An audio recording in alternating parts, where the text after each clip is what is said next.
se etiqueta como narcisista o psicópata narcisista a muchas personas que lo que tienen es una baja autoestima y necesitan validación externa y mostrarse en redes, por ejemplo. Lo he dejado con mi pareja porque es que me he dado cuenta que está hablando con 5 tíos en Instagram y tonteando, y con otros no sé cuántos en Facebook. Es gente pues, que carece totalmente de empatía, que puede simular sentimientos pero no los siente. Con lo cual, si yo quiero modificar la conducta, tengo que ir a los pensamientos. ¿Y los pensamientos de dónde vienen? De la creencia. Que dejemos de intentar cambiar a los demás. Que vayamos hacia adentro, hacia el cuerpo, hacia nosotros.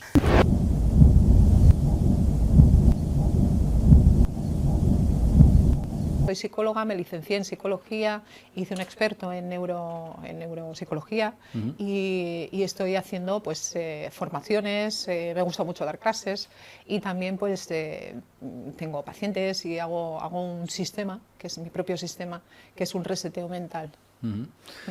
Muy bien, hay muchos temas que nos llaman la atención sobre la psicología, que los trataremos hoy, pero para empezar, algo que nos llama mucho es la neuroprogramación. Sí. ¿Qué es esto? ¿Qué nos puedes contar sobre esto? Es maravilloso, Diego, porque a día de hoy ya es irrefutable lo que voy a decir. La neurociencia ha demostrado que se puede recablear el cerebro. El cerebro viene, digamos, como un ordenador en blanco, y entre los 7 primeros años se instalan una serie de programas que son nuestras creencias. Entonces, lo que se ha visto es que podemos no olvidar estas creencias, pero sustituirlas por otras que sean más adaptadas a la persona que vamos siendo, porque no somos de ninguna manera, vamos siendo de diferentes maneras a lo largo de la vida. Entonces, Lo maravilloso de la neuroprogramación es que nos abre una puerta, un camino, para poder modificar esas creencias disfuncionales y poder convertirnos en esas personas que queremos ser. ¿Y de qué manera se puede trabajar esto? Se accede al subconsciente a través de bajar ondas cerebrales, es decir, bajar la frecuencia de las ondas cerebrales. Por ejemplo, ahora mismo estamos en una frecuencia beta o beta alta, ¿no? Luego, si bajamos esa frecuencia cerebral, bajaríamos a ondas alfa, ¿vale? Las ondas del cerebro, que es la frecuencia. Y luego hay otra más baja aún, que son ondas teta, que son esas tipo hipnológico cuando uno entra al sueño. Entonces existe la posibilidad de bajar esas frecuencias, por ejemplo a través de meditación guiada y otros medios, se baja esa frecuencia y es como abrir una puerta al subconsciente y ahí introducimos la creencia que queremos modificar. No podemos olvidar, el cerebro no sabe olvidar, sabe sustituir. Entonces, una creencia, lo primero es detectar qué creencia me está siendo disfuncional o me está perjudicando. Eso nos sirve como guía a las emociones. Si ante determinado pensamiento tú sientes una emoción que te está incomodando, la emoción es una gran mensajera. La emoción te está diciendo, ojo ahí, cuidado ahí. Entonces, eso es para lo que tenemos que utilizar las emociones. Luego, con las emociones descubro cuál es la creencia que me está perjudicando, genero una creencia alternativa que pueda sustituir a la original, a la que tengo implementada desde los 0-7 años, y lo que hago es a base de repetición, primero bajamos a ondas alfa o ondas teta, y de ahí hacemos una neuroprogramación, una programación, una reprogramación. Yo generalmente lo que hago, en el caso de mi sistema, es generar visualización, entre otras cosas, generar visualizaciones guiadas hasta conseguir una... Es como ponerte, imagínate, una peluca postiza o un postizo, una gafa de sol, un sombrero. Al principio te miras al espejo y dices, ese no soy yo. Claro. Qué raro, o sea, qué rara estoy, no me veo. Pero llega un momento que cada día, hasta que aceptas esa imagen que te devuelve el espejo como propia, ¿no? Entonces, eso sería la modificación de creencias. Al principio, por ejemplo, qué sé yo, dices, no, es que yo soy muy malo en matemáticas. Bueno, esto te lo llevas diciendo desde que eres niño. Ahora dite lo contrario y practica. Llegará un momento que le vas a dar la vuelta a esa creencia. Tenemos muchas limitaciones que no son ni más ni menos que creencias, que encima no son ni nuestras, que nos vienen de fuera y que nos hemos creído. Entonces, tenemos que descreernos eso. O sea, sería una forma de romper estos pensamientos limitantes o sí. estas creencias que hemos ido adquiriendo con el tiempo, ¿no? Es que eso modifica la conducta. Es decir, primero van los pensamientos, luego van las emociones, luego van las reacciones, o la conducta, mejor dicho. Con lo cual, si yo quiero modificar la conducta, tengo que ir a los pensamientos. ¿Y los pensamientos de dónde vienen? De la creencia. Que además, en un 95% es subconsciente. Es decir, muchas veces tú haces cosas y dices, es que no sé por qué. Si yo a nivel consciente sé que por ahí, ¿por qué estoy yéndome por allá? ¿Por qué me boicoteo? ahí hay que ir a una parte más profunda para comprender qué es lo que está pasando. Y ahí te sirven de guía las emociones. Claro, a nivel intelectual, ese 5% te permite razonar qué es lo que te está pasando. Tú puedes leer mucho de un tema, puedes saber mucho de un tema, pero luego hacer otra cosa distinta. Y es porque la parte intelectual es un 5%. Y insisto, el 95% es subconsciente. Y dices, ostras, qué faena. No, porque este 5 me sirve para abrir la puerta y entrar en ese otro 95 y modificar lo que quiero. Entonces hay que creer que se puede. Hay que saber que se puede, creer que se puede y hacerlo. Y dirigirnos para poder conseguirlo. Claro, es decir, hay que hacer un trabajo de repetición. El ser humano aprende o por repetición o, en el caso de los niños, por un estado hipnológico, ¿vale? Que sería el estado de ondas teta en la cual se encuentra el niño de los 0 a los 7 años. Vale. Donde es como si, imagínate, es como si le dieras a una grabadora de los 0 a los 7 años y grabases, o una videocámara, imagínate una grabadora, y grabases todo. Y luego, a los 7 años le das al play y esa es tu voz interior. Es decir, si tu padre, tu madre, tu cuidador te dice o escuchas, es que desde luego este niño, esta niña, es que mira que es torpe, porque mira que las cosas, es que es muy torpe para recoger esto, para... El niño no se lo cuestiona, el niño se lo cree. Lo va adquiriendo. Se lo cree. Entonces luego esa voz de los adultos, esa grabadora infantil, es esa voz que no es ni tuya, o sea, que es que te viene de fuera. Pero eso siempre digo, lo que pienses, cuestiónalo, porque no es tuyo. Y además, tampoco hay que crucificar a las personas que cuidaron de nosotros, todo lo contrario, es que su grabadora infantil grabaron lo mismo que te están diciendo a ti. Es decir, eso es una cosa que ha ido generacional. Claro. Entonces hay que comprender y perdonar a las personas que nos educaron porque lo hicieron como les educaron a ellos. Claro. No había mala intención. Hay que ser consciente y romper ese patrón. Y ser muy responsables con los niños. Porque los niños son esponjitas, literal. Cuando dicen los niños son esponjas, es que es literal. La neurociencia todo dice que eso es literal. O sea, ya no es algo metafórico. Porque con la neuroprogramación, aparte de poder romper o cambiar esas creencias que hemos adquirido en esta etapa temprana de nuestra vida, nos podría valer para trabajar también un estado de depresión, trabajar nuestra autoestima, también podríamos dirigirla para esto. Mucha gente, sí. La autoestima, por ejemplo, suele venir de precisamente esa voz o esas voces que oíamos de niños, que no, sin mala intención, es decir, sin mala intención, haz esto así, que no, que mira que te he dicho que esto es así, es que jolín, es que qué desastre, y la gente pues lo hizo, como pudo, ¿no?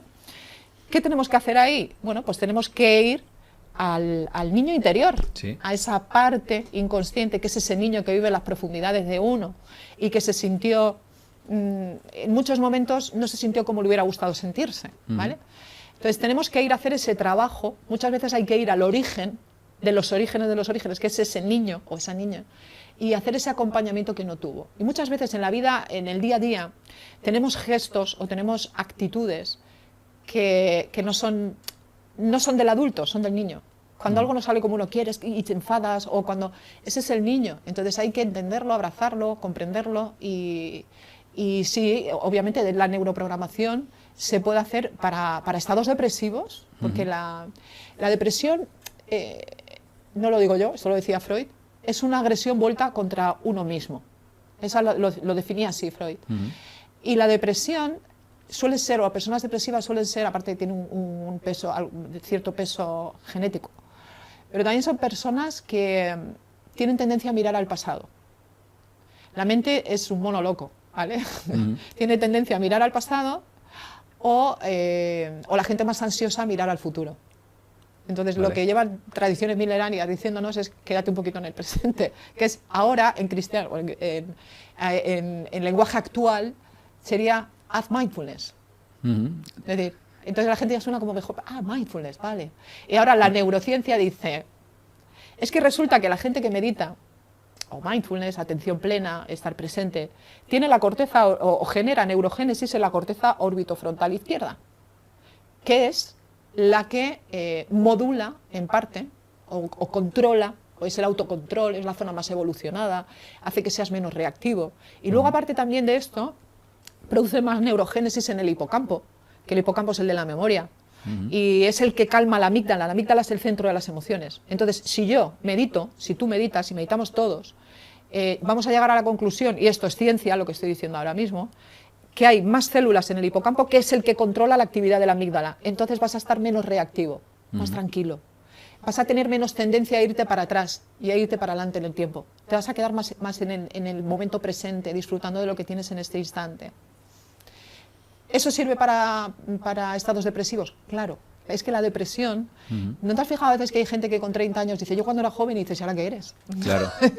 O sea, tu juventud que era de los 18 a los 23, o sea, no. O sea, es porque es gente que tiene esa nostalgia hacia atrás. Esa tendencia a mirar al pasado. Esa tendencia a mirar atrás, y es gente que está evidentemente mucho más expuesta a estados depresivos. Y luego está el que quiere ir al futuro ya, y ese es el ansioso. Entonces hay que intentar educarnos en la atención, en el presente, en volver al cuerpo. En el hoy. En volver al cuerpo, que lo tenemos abandonado. O sea, en estar, en a ver qué estoy sintiendo. Porque ahora has hablado de meditación. ¿La ves que sea una fórmula que pueda servir mucho para uno estar bien psicológicamente? Es una herramienta muy potente. ¿Cómo recomiendas tú hacer las meditaciones o qué nos puedes decir sobre este tema? Bueno, la meditación, para empezar, es decir, el estar en contacto con el momento presente, incomoda muchísimo a las personas en el ritmo de vida actual. Básicamente porque estamos orientados hacia el mundo exterior, porque hemos sido cazadores y cazados. Entonces, para no ser devorado por una amenaza externa, la atención se ha focalizado afuera del cuerpo. Ahora esta luz, esta no sé qué. Sin embargo, hemos dejado de mirar dentro. ¿Vale? La meditación es, párate, estate quieto. El dejar de pensar es absurdo. Hay gente que dice, no vas a poder parar el pensamiento. El cerebro está diseñado para lanzar pensamientos. Constantemente. Todo el rato. Igual que el corazón bombea sangre, los pulmones bombea aire, el cerebro bombea pensamientos, lanza pensamientos, porque es su función. Entonces no se trata de no pensar, porque no vas a poder. Se trata de cuando veas un pensamiento, no quedarte enganchado ahí. ¿Vale? Eso sería la meditación. ¿Qué sucede? Que la gente que va muy activa no puede. Yo, por ejemplo, en el sistema que utilizo, yo lo que les hago a las personas que trabajan conmigo, es decir, los pacientes, les hago meditaciones guiadas, individualizadas, primero 10 minutitos, y la gente dice, ¡buah!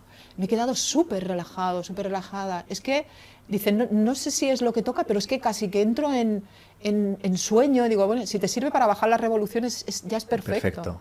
Ya es perfecto. Y luego, ¿qué pasa? Que vas haciendo cada vez más espacios en la voz para que la persona se quede más espacios sin pensar y de repente estás bajando a ondas alfa, ondas hipnológicas, y ahí modificas creencias. Ese es el trabajo. Ahí vamos a modificar creencias. Pero sí, la meditación tiene que ser una práctica, bajo mi punto de vista, desde el punto de vista científico, ya estamos hablando, una práctica que tiene que implementarse en la sociedad para que todo el mundo se viva muchísimo mejor. Porque ahora mismo acabamos de hablar de depresión. Hoy en día en nuestra sociedad hay muchas personas con cuadros depresivos. ¿Tú crees que esto siempre ha existido o tiene que ver con la sociedad en la que estamos hoy en día? La sociedad influye un montón. Influye mucho, porque lo que te he contado antes, hace un momento, de que el ser humano está muy volcado hacia afuera, hacia las amenazas, porque claro, tú antes te venía a atacar un animal, y entonces, ¿qué hace tu cuerpo? Bombear más sangre, lanzarla a las piernas para correr, huir o luchar. Ahora, ¿qué pasa? Que estás en una sesión de Zoom, está tu jefe delante diciéndote una barbaridad y tú te dan ganas y te está estresando, entonces el cortisol sube, como es lógico, como si te fuera a atacar un animal. Sube el cortisol, eso para el sistema inmunológico, manda, el corazón empieza a latir más rápido, empieza a latir incoherente, ya se pierde la coherencia cardíaca. Esto tiene unas connotaciones brutales a nivel salud. Se envía sangre a las piernas, pero tú no puedes salir corriendo, tienes una reunión de Zoom. Entonces, claro, ¿qué sucede? Que tenemos un equipamiento físico, biológico, que no está adaptado a los días de hoy, al día de hoy, a las demandas externas actuales. ¿Esto cómo repercute a nivel salud mental? Muchísimo, muchísimo. Y luego también me doy cuenta, por lo que veo en consulta, es que la gente está con mucho vacío existencial. A muchas personas falta el sentido vital. Se dan cuenta que algo no está yendo como ellos quisieran. Y hay un punto de inflexión donde la gente acude a terapia y dice, yo no puedo seguir así. Eso es muy valiente. Eso es muy valiente, porque hay gente que no afronta eso y siguen a la deriva y son personas que pierden el brillo de la mirada. Claro. Y eso no se tiene que perder nunca. Puede influir que hoy en día vivimos muchas veces en automático y nos falta ese momento de pararnos y mirar dentro de nosotros, ¿no? ¿Qué está sucediendo? Justo, Diego, justo. El contacto con uno mismo. O sea, te tienes que dar la vuelta y no vivir la vida como mirando una ventana, sino como si tuvieras aquí un espejo. Y a ver qué te devuelve. Y te miras tú, asumes tú, tu bienestar, asumirlo de tu responsabilidad. Porque como quieras, que eso pasa mucho, ¿eh? A mí viene muchísima gente, me dice, es que mi primo, que mi no sé qué, es que mi marido, dices, no, olvídalo. Da igual. O sea, si tú cambias, esto es una frase maravillosa de Marcel Proust, dice, cuando tú cambias, todo cambia. O sea, no tienes que cambiar nada de fuera. Si tú cambias, todo cambia. Si tú, de repente, te comportas distinto, el resto se va a comportar distinto. O sea, es una cosa fantástica. Cuando le pillas el tranquillo, es maravilloso. Es perfecto. Uno de los conceptos que has nombrado ahora mismo es el mindfulness. Sí. ¿En qué consiste esto realmente? ¿Qué es? El mindfulness, digamos que la meditación es más extensa, ¿no? El mindfulness sería una parte de la meditación, que sería el contacto con la realidad, es decir, la atención plena. La traducción literal sería atención plena, ¿no? Mindfulness, atención plena, es como se le dice, se le llama en castellano. Y es estar en el momento presente. El pasado y el futuro son construcciones mentales. Esto es brutal. Brutal. O sea, ¿el pasado qué es? Algo que construyo en mi mente. Tengo que tirar de recuerdos, hacer conexiones entre diferentes circuitos neuronales para construir una escena que es mi pasado. Pero es algo que tengo que hacer en la cabeza, construirlo en el cerebro. El futuro también es una construcción mental. O sea, lo único real es lo que está pasando ahora, en este instante. El resto no existe. No existe. Algo que intelectualmente es sencillo de entender, es complejísimo, porque el ego, si no le das pasado y futuro, no existe. Entonces, el sentido de identidad del ego necesita de pasado y de futuro, porque si no, la existencia del ego peligra. Esto es muy profundo, pero es un poco la esencia del mindfulness. El mindfulness, además, te trae al momento presente y al contacto con el cuerpo, que es lo que hemos perdido. El cuerpo constantemente se está comunicando con el cerebro todo el tiempo. El intestino, todo el tubo digestivo, hay más mensajes del tubo digestivo al cerebro que al revés. El corazón se comunica con el cerebro. Cuando tú te relajas y te concentras en los latidos de tu corazón, el corazón se pone coherente en ondas alfa y el cerebro se pone coherente y el corazón le dice al cerebro, ahora puedes crear, todo está bien, no hay amenazas fuera. Cuando tú te relajas, el cerebro entiende que no hay depredadores alrededor, que te puedes relajar y puedes crear, puedes generar, crear cosas. Al final todo está relacionado, ¿no? Todo. Descartes nos la lió cuando dijo mente-cuerpo, cuando separó. Pienso, luego existo. ¿Eso qué significa? ¿Que dejo de pensar y dejo de existir? No. Como si fuera la cabeza o el cerebro una parte independiente del cuerpo. No. Somos un todo, es holístico. Es decir, hay una comunicación todo el tiempo entre el cuerpo. Es que de hecho, es que ya no hay 5 sentidos, hay 7. Hay 2 sentidos más, según la Universidad de Londres hace 2 años. El sentido es la interocepción y la propiocepción. La interocepción son la información que le envía los órganos al cerebro, y la propiocepción es la postura. Diego, imagínate, yo cojo el teléfono y me siento a mirarlo así. ¿Qué interpreta? Aquí detrás de las orejas está en una parte del cerebro que se llama la ínsula. La ínsula lo que hace es captar los mensajes del cuerpo. Y en función de esos mensajes se los envía a la corteza cerebral y le dice, ¿esto está seguro o no? O estoy bien o no. Entonces, como el cerebro interpreta la ínsula y luego la corteza interpreta que si tengo los hombros hacia adelante y estoy encorvado, estoy triste, sí, te pone triste. Es decir, claro, el cerebro interpreta que hay una situación que ahí no está, y entonces notas un desasosiego. ¿Y cómo estamos todo el mundo hoy? Con el teléfono así. Entonces hay que cuidar la postura. Esto es el sistema propioceptivo, ¿vale? La propiocepción. Tenemos que cuidar la propiocepción. Porque si tú te pones erguido y tú sonríes, el cerebro interpreta todo está bien. Y ya no es que interprete, es que genera la neuroquímica de que todo está bien. Dopamina, serotonina, vasopresina, oxitocina. Todos esos neurotransmisores que son los que le están diciendo a tu cuerpo que todo está ok. O sea, que existe una conexión impresionante brutal, con todo. Brutal. La neurociencia está demostrando tantas cosas, está enseñándonos tantas cosas, y es ciencia. Esto es ciencia. Totalmente, muy interesante, Begoña. Otro de los temas que quería preguntarte, en la sociedad que vivimos hoy en día, está muy de actualidad el tema de las relaciones de pareja y todo ha cambiado mucho, ¿no?, en estos años. Sí. ¿Qué relación crees que tiene con la psicología o cómo ves tú este tema? Bueno, la psicología es súper poliédrica, la podemos meter en cualquier parte de la cultura. La relación de pareja, obviamente, estamos como en una generación sándwich, ¿no? Por un lado, tenemos las creencias que nos han inculcado de niños, Disney, las películas de amor, las canciones, el amor romántico, y luego tenemos por otro lado una sociedad que nos dice todo vale, lo puedes tener todo y lo puedes tener ya. Y en medio estamos las personas perdidas. La cantidad de gente que a mí me consulta, es que resulta, esto hace 2 días, resulta que lo he dejado con mi pareja porque es que me he dado cuenta que está hablando con 5 tíos en Instagram y tonteando y con otros no sé cuántos en Facebook. Y es que a la gente, ya no hablo a la gente, evidentemente no todo el mundo, pero por generalizar un poco. Claro. El tema está en que, claro, hay tantas alternativas que lo complicado es decidirte por una sola persona. Si yo te elijo a ti para que seas mi compañero de vida, eso no es lo difícil. Lo difícil es que tengo que renunciar a todo lo demás. Y ese es el precio que no quiere pagar la gente hoy en día, muchas personas. Y de ahí viene la neurosis y la gente no se fía. Dice, a ver, no, porque es que además no te fías con razón, porque te paras a pensar que en redes sociales la gente que te habla y te tira la caña, más de la mitad tienen pareja. No hay respeto ahí. Luego, si tú tienes pareja, imagínate, yo tengo pareja y la gente sabe que yo tengo pareja. Eso tampoco es un límite para que me tiren la caña. Les da igual. Es decir, luego resulta que tú le puedes estar dando todo a una persona y aún así necesita la atención del resto.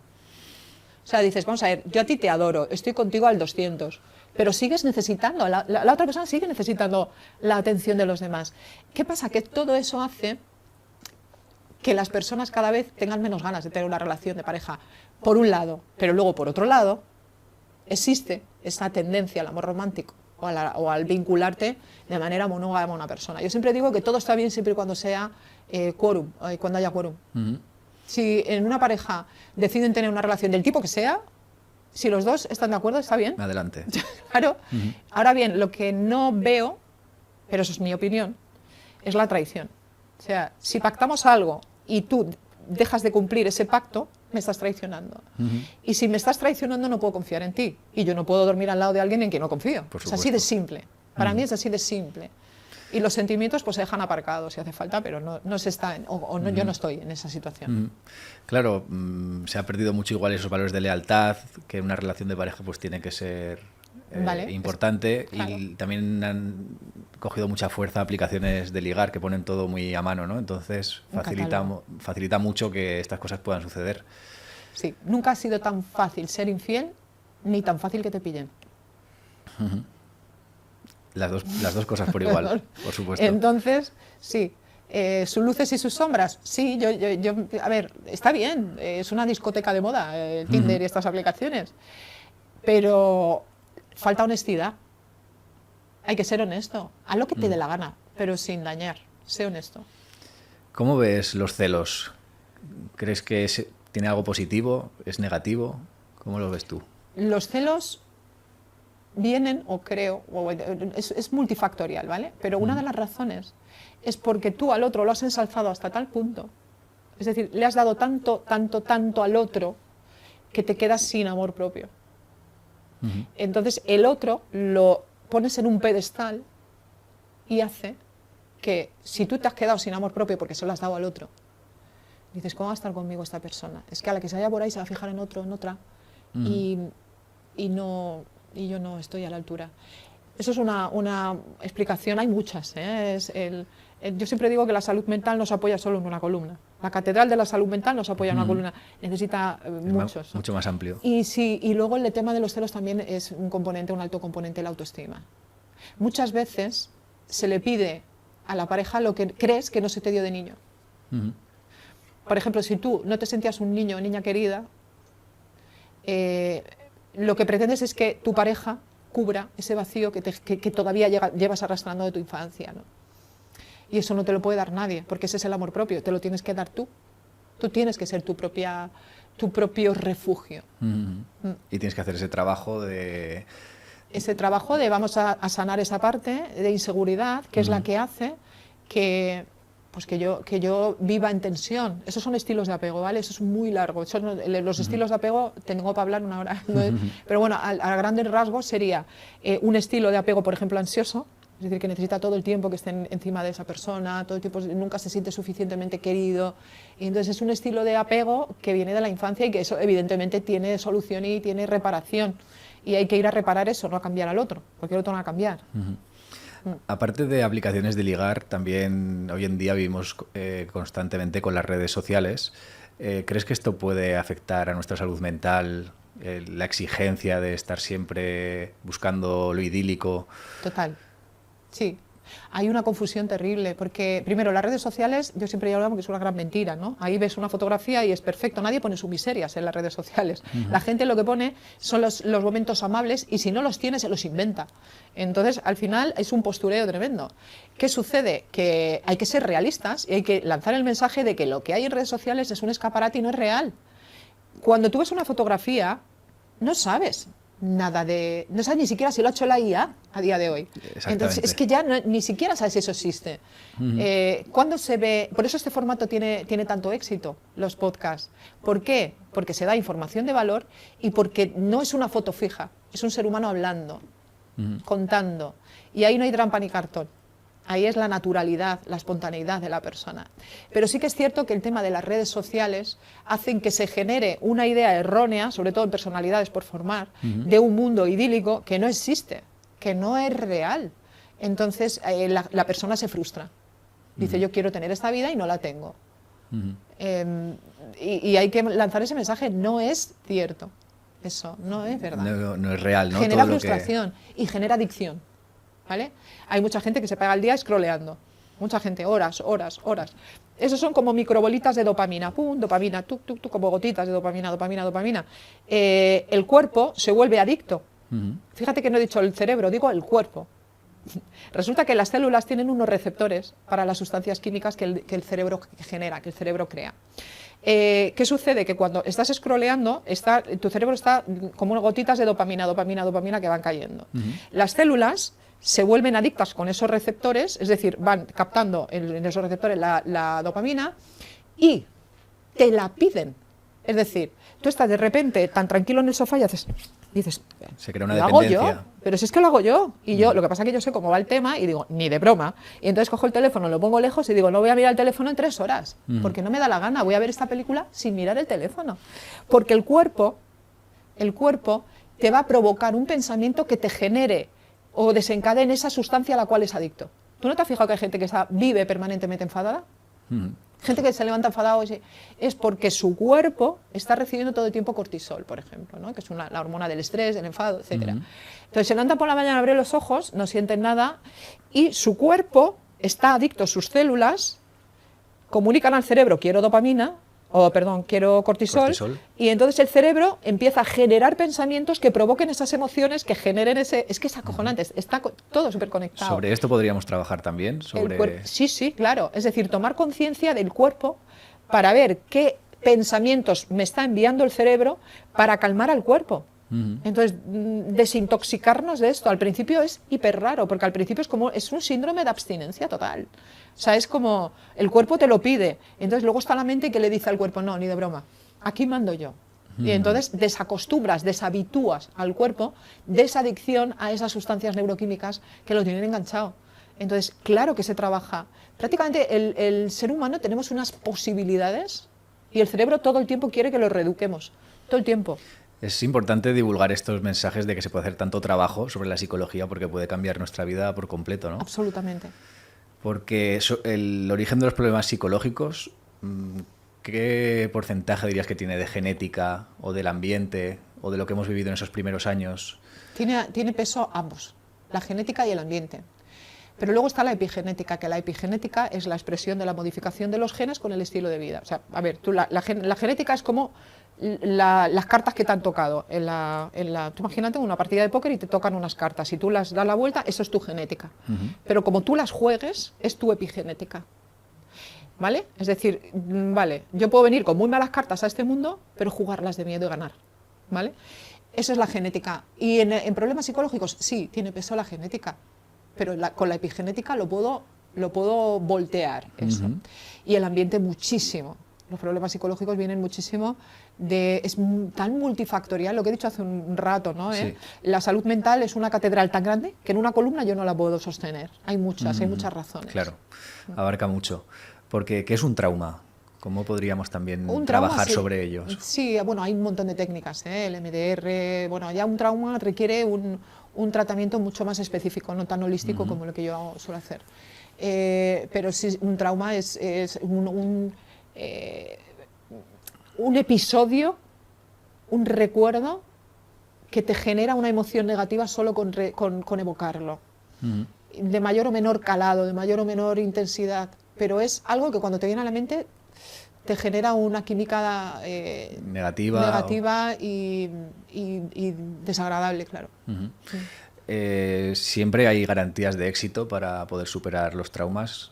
No hay garantía de nada, porque el mundo mental no puedes garantizar nada, pero sí que hay mucho margen de éxito.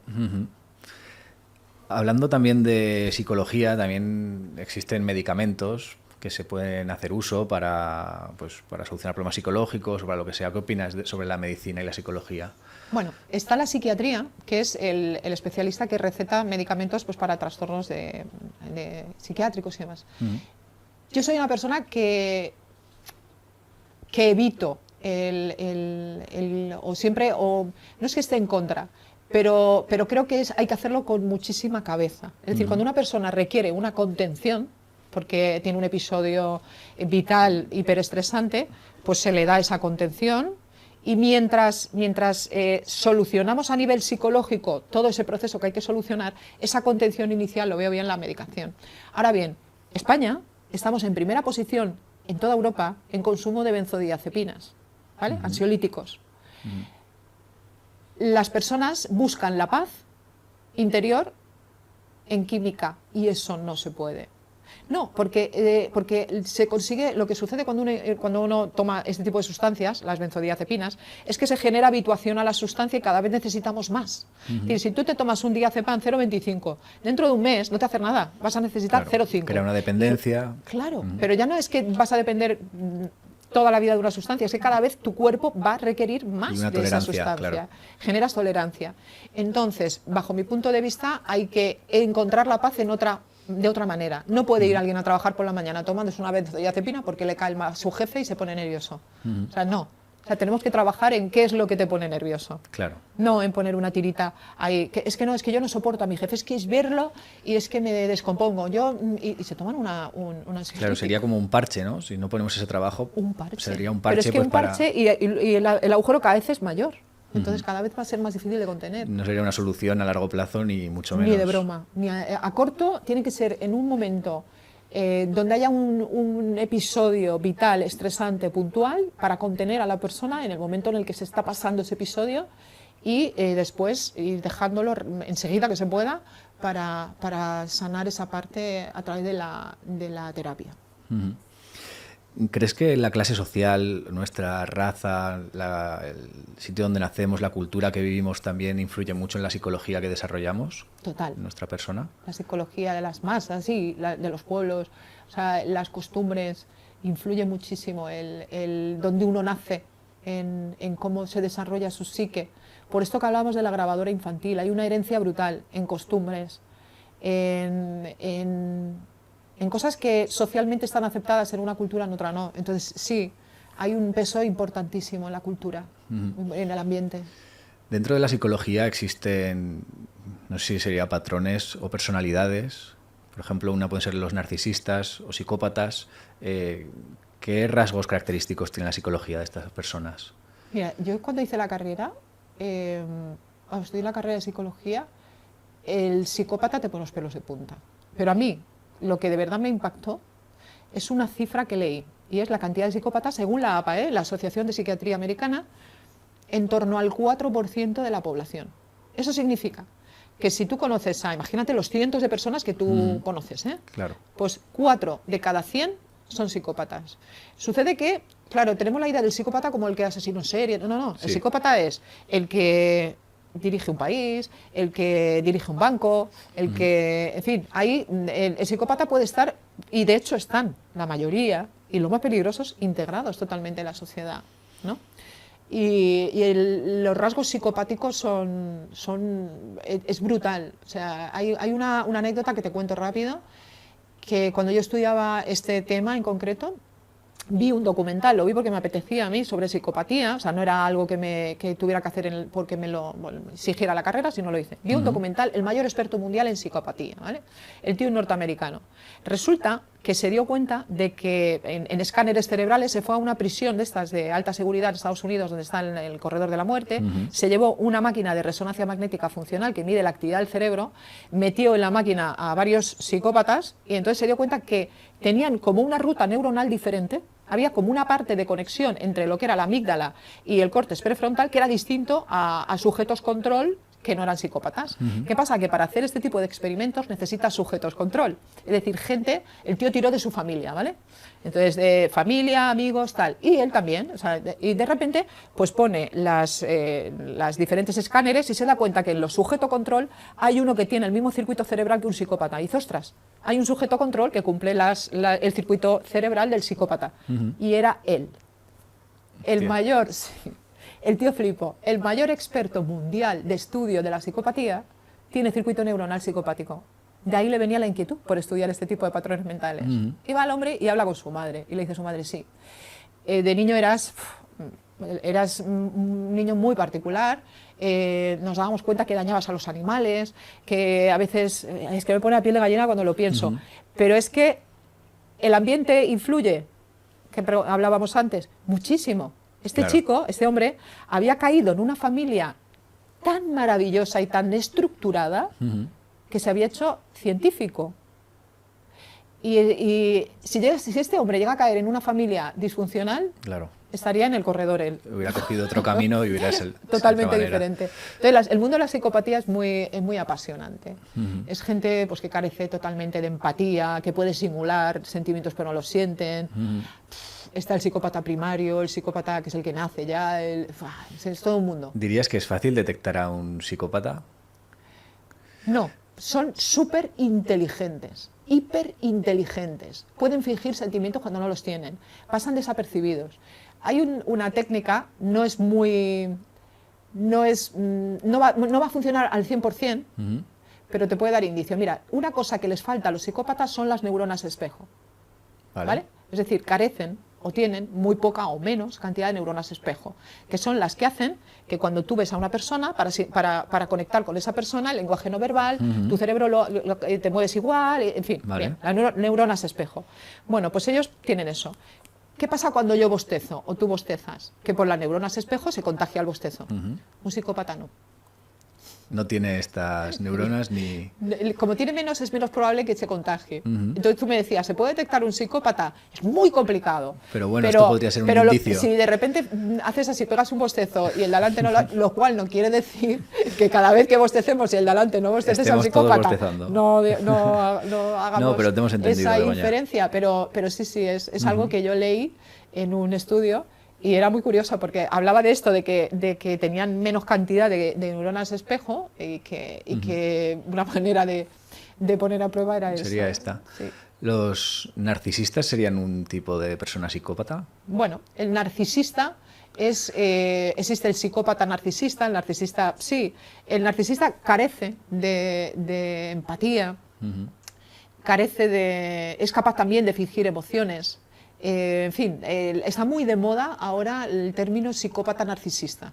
Está hiper de moda. En psicología hay modas, como en todos lados, ¿no? Entonces hubo una época de la moda de las corazas, ¿no? Es que tiene una coraza, es que se protege, es que tal, la coraza, ¿no? La coraza era hace unos años. Ahora, en terapia, el 95% de personas que entran por la puerta tienen un ex narcisista.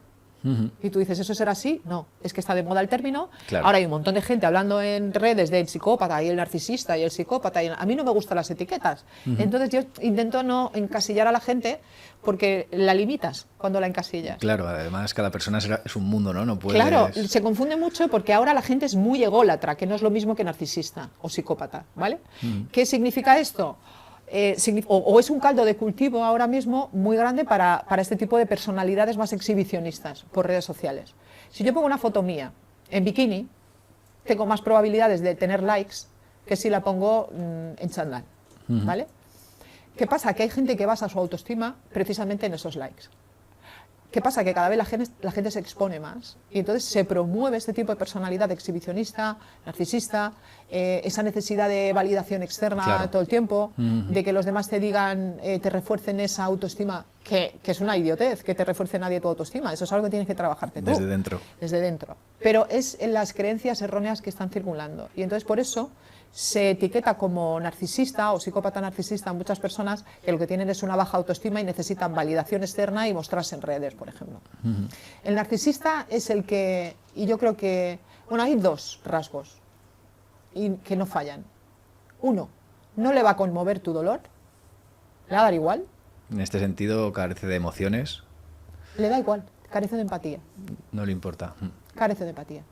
Y otro, y este es el más determinante de todos, nunca te suelta. Nunca.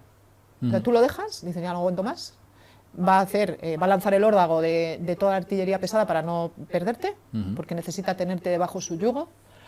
Cuando la cosa ya tira la toalla, resulta que al cabo de un mes, o de un año, o de 10, esa persona seguirá en contacto contigo.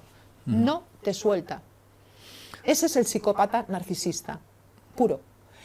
Hoy en día, insisto, se le pone la etiqueta de psicópata narcisista a gente, yo te digo, o sea, de 10 personas que entran por la puerta en terapia, puede haber 9 que tienen un ex psicópata narcisista, y no es real. Claro, para poder librarte de una persona así, tienes que ser tú quien coja distancia o quien... Sí, sí, tienes que, primero, es gente tan encantadora que, claro, lanzan órdagos. Primero necesitan conquistar a la persona. Cuando la tienen conquistada o piensan que ya está todo hecho, pues ya, digamos, la menosprecian, la ningunean, la maltratan. Y cuando la persona ya no puede más, dice me voy, entonces vuelven a desplegar el encanto que es inicial, el inicial. La persona que es víctima de este narcisista, de esta persona, se queda con la foto inicial. Y por eso se queda apegada a esa imagen de esa relación idílica que no es real, pero es la foto inicial. Mucha gente se queda enganchada a esa foto. Quiere volver a revivir. Quiere volver a revivir eso, porque se engancha. Entonces, lo que hay que ser es conscientes de que eso no es real, eso es una foto y eso es tuyo. Entonces, esa persona te está indicando cómo eres tú. Es decir, yo soy feliz patinando, soy feliz escalando, soy feliz esquiando con esta persona, soy feliz viendo una película en el sofá. Eso habla de ti. Tú puedes ser feliz con otra persona que te ofrezca todo eso. Que te ofrezca, no, con quien compartir, mejor dicho, todo eso. No hace falta que sea... Entonces, hay que quedarse con eso, hay que quedarse con tu capacidad de amar y tu capacidad de ser feliz. O sea, es un trabajo que tienes que hacer tú también. Total. Desde luego. Para adentro, tuyo. Escuchamos una reflexión muy interesante que hacías sobre el amor o tener razón. Sí. Que nos pareció muy interesante. ¿Cómo es esto? Porque yo creo que hay muchas veces un duelo de egos. Es decir, hay dos personas, dos egos, que chocan. Entonces, cuando tú amas a otra persona y la otra persona te ama a ti, para mí es más importante el amor, el sentimiento de amor, que tener razón.